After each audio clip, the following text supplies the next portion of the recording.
Au secours! Une femme se fait attaquer! Du sang partout! Elle va mourir! Pause. Respirez profondément. Car ce que vous venez d'entendre, c'est l'appel qui a bouleversé le Canada tout entier.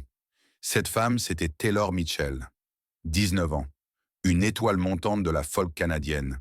Et ce qui lui est arrivé ce jour-là a défié toutes les lois de la nature. Restez jusqu'à la fin, car cette histoire va vous glacer le sang. Et surtout, elle pourrait vous sauver la vie. Imaginez une voix si pure qu'elle fait taire une salle entière dès les premières notes. Taylor Mitchell n'était pas juste une chanteuse, c'était un phénomène.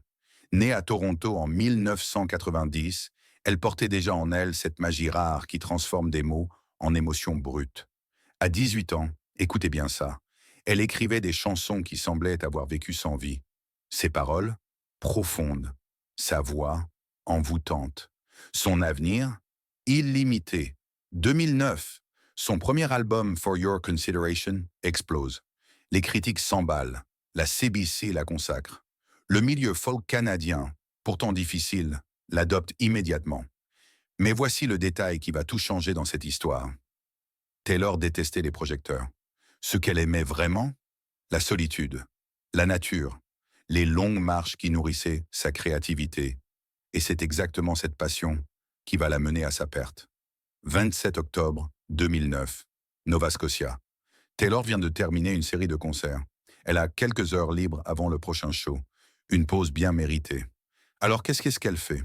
Elle prend sa voiture et roule vers le parc national des Hautes-Terres du Cap-Breton. Destination, le sentier Skyline.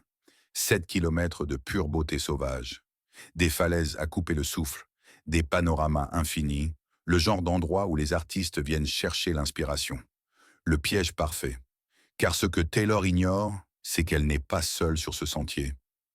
Des yeux l'observent, des prédateurs la traquent, et ces créatures ne ressemblent à rien de ce que vous connaissez. On parle de coyotes de l'Est. Mais attention, ces animaux ne sont pas des coyotes ordinaires. Ils portent en eux des gènes de loup, plus gros, plus intelligents, plus agressifs. Et surtout, ils n'ont plus peur de l'homme. Les autorités du parc le savaient-elles? Quelques signalements épars, oui, mais rien d'alarmant. Les coyotes n'attaquent pas les humains, répétait-il. Erreur fatale. Début d'après-midi. Le soleil filtre doucement à travers les sapins.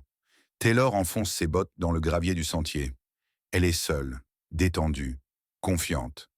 Derrière elle, dans l'ombre des broussailles, quelque chose bouge.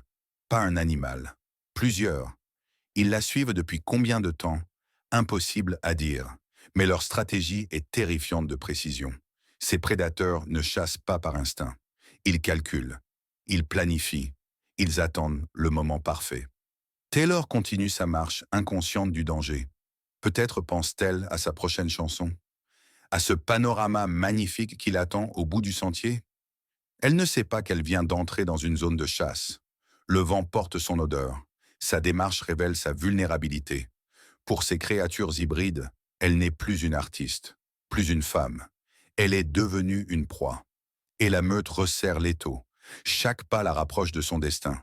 Car au bout de ce sentier paradisiaque, l'enfer l'attend. 15 heures précises. Michael Mackin randonne tranquillement près du parking du sentier Skyline. Un habitué des lieux. Une balade de routine. Soudain, un cri déchire le silence. Pas un cri de surprise, pas un cri de joie. Un hurlement de terreur pure qui glace le sang et fait vibrer chaque fibre de votre corps. Mackin se fige. Son cœur s'emballe. Le cri résonne encore. Plus fort, plus désespéré. Il court vers le son, franchit un virage et découvre l'impensable. 2 coyotes massifs encerclent une jeune femme au sol, Taylor Mitchell. Consciente mais brisée, ces animaux ne fuient pas à l'approche de l'homme. Au contraire, ils resserrent leur étreinte mortelle. L'un attaque, l'autre surveille. Une coordination terrifiante. Un ballet de mort orchestré avec une précision chirurgicale. Taylor tente de se défendre, mais ses forces l'abandonnent. Ses vêtements se déchirent. Le sang coule. Mackin hurle, agite un bâton. Rien n'y fait. Ces créatures n'ont qu'un objectif, tuer. Il court vers sa voiture, compose le 911 d'une main tremblante. Dans les bois, les cris s'estompent. Le silence revient. Le plus terrifiant des silences. Les rangers arrivent en force. Armes au poing, adrénaline au maximum. Ils ouvrent le feu. Coup de semonce d'abord, puis tir direct. Un coyote s'enfuit. L'autre hésite, fixe les humains de ses yeux dorés, puis disparaît dans la forêt. Au sol, Taylor respire encore. À peine.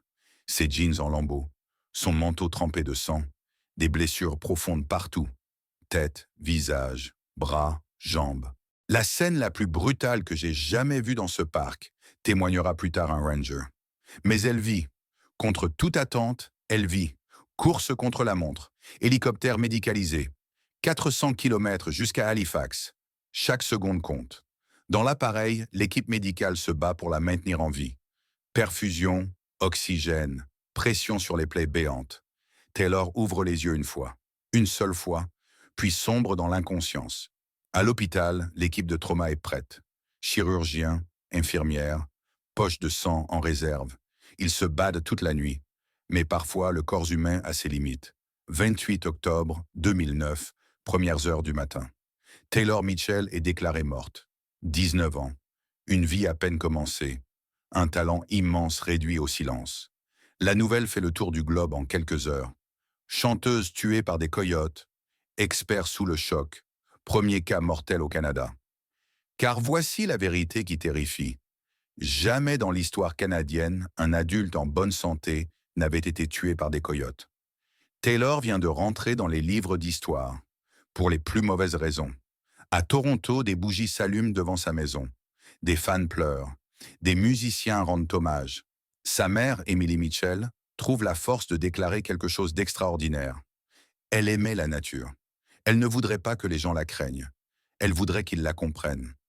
Même dans la douleur, la famille refuse la haine. Mais une question hante tous les esprits. Comment est-ce possible? Les experts sont formels. Les coyotes ne font pas ça. Bob Bravetoft, biologiste respecté, ce comportement est extrêmement rare.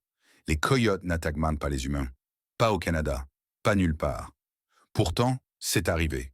Enquête massive, pièges installés, patrouilles renforcées, plusieurs coyotes sont abattus. L'un d'eux porte le sang de Taylor sur son pelage. Confirmation macabre, mais pas d'explication. Les théories fusent. Théorie 1. Habituation aux humains. Trop de touristes ont nourri ces animaux, leur faisant perdre leur peur naturelle. Théorie 2. Génétique hybride. Ces coyotes de l'Est portent des gènes de loup. Plus gros, plus agressifs, moins prévisibles. Théorie 3. Erreur d'identification. Taylor, petite et rapide, aurait déclenché un instinct de chasse. Mais rien n'explique vraiment l'inexplicable. Comment des animaux réputés timides ont-ils pu devenir des tueurs si méthodiques? La réponse se cache peut-être dans l'évolution elle-même. Ces créatures changent, s'adaptent, évoluent. Et nous ne sommes plus au sommet de la chaîne alimentaire. Skyline Trail ferme temporairement. Panneaux d'avertissement partout. Formation renforcée des rangers. Le parc a changé à jamais. Mais la famille Mitchell refuse que l'histoire s'arrête là. Création du fonds Taylor Mitchell. Mission. Éducation à la faune et conservation. Pas pour créer plus de peur, pour créer plus de compréhension. Taylor croyait en la coexistence. Sa famille perpétue ce rêve. Sa voix, qui résonnait sur les scènes canadiennes, résonne maintenant dans les salles de classe, sur les panneaux de sentiers, dans les programmes de conservation. Elle voulait inspirer par sa musique. Elle inspire maintenant par son sacrifice. Mais la question demeure, est-ce que ça peut se reproduire? Taylor n'était pas imprudente, pas naïve, pas téméraire. Elle faisait ce que des milliers de personnes font chaque jour. Une simple promenade en nature. Une étoile montante de la folk canadienne au seuil de la gloire. Ses chansons débordaient d'art d'espoir, de profondeur, de promesses d'avenir. À 19 ans, elle a été réduite au silence. Pas par les critiques, pas par la maladie, pas par les difficultés du métier, par la nature dans ce qu'elle a de plus sauvage. Ce qui s'est passé ce jour d'octobre a brisé nos certitudes sur la sécurité, sur la nature, sur la ligne fragile entre l'humain et l'animal. Elle est entrée dans cette forêt le cœur plein de musique. Elle n'en est jamais ressortie. On a retrouvé sa guitare plus tard, intacte dans sa voiture. Ses cordes ne vibreront plus jamais. Dans notre mémoire, nous la laissons là, appuyée contre un arbre, le vent caressant son manche, une feuille d'automne tombant à ses côtés. Elle cherchait la paix dans la forêt. Elle est devenue une part tragique de son histoire. Mais voici la leçon que Taylor nous laisse. La nature est magnifique, mais elle reste sauvage. Respectez-la, ou risquez d'en faire partie pour toujours. Cette histoire vous a marqué? Elle vous fait réfléchir sur la puissance de la nature et la fragilité de la vie? Likez cette vidéo, partagez-la, abonnez-vous pour plus d'histoires vraies qui révèlent les vérités brutales de notre monde. Et surtout, dites-nous en commentaire, que s'est-il vraiment passé ce jour-là? Aurait-on pu l'éviter? Ou était-ce un rappel tragique que la nature ne sera jamais totalement apprivoisée? Merci de nous avoir suivis. Et souvenez-vous, respectez la nature. Votre vie en dépend.